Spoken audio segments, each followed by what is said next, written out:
joskus, kun minä olen ensimmäisiä kertoja alkanut haaveilemaan tämmöistä tanssivasta joesta, niin minä jotenkin ajatellut sen semmoisena niin kuin pitkin jokea yläjuoksulta alajuoksulle tapahtuvana niin kuin ihmiset ja tanssijat ja yhdistävänä ketjuna tai jonakin vyörynä. Mikä mua itseä kiehtoi niin se tämä virtaavan veden kuljetus. Niin se mua kiehtoo. Että joku voima vie, johon niin ihmisvoima ei ehkä riitä vastustamaan sitä voimaa, joka vie sitä alajuoksua.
Tuolla näkyy joku auto. Joo, se siellä. Siellä hyppii. Siellä hyppii vähän se.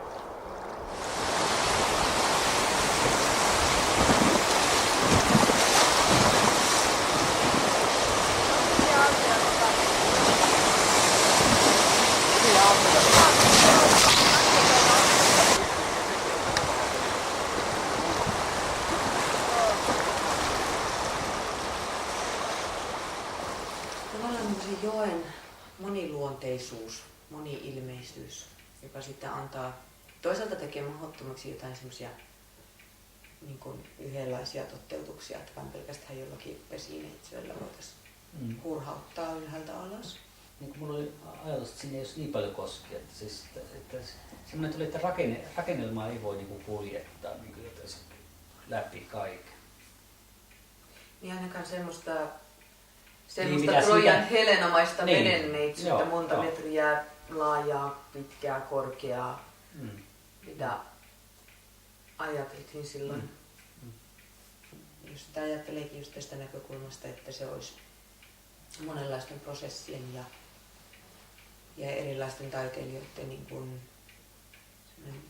työskentelyalusta, niin semmoinenhan olisi mitä mielettömintä, jos ajattelet, että se olisi paikallisia ja alueellisia taiteilijoita ja heidän niin kuin, yksittäisiä tai yhdessä toteuttamia niin kuin prosesseja ja niiden tuotoksia, niin sillä olisi niin kuin tupla vaikutus. Siis tietysti se työllistävä vaikutus ja ikään kuin sen paikallisuuden vahvistaminen. Eli varmasti syntyisi paljon semmoisia uusia tapoja nähdä ja nimetä omaa asuinaluetta ja toiminta-aluetta. Niin nähdään ne paikalliset mahdollisuudet. Nimenomaan.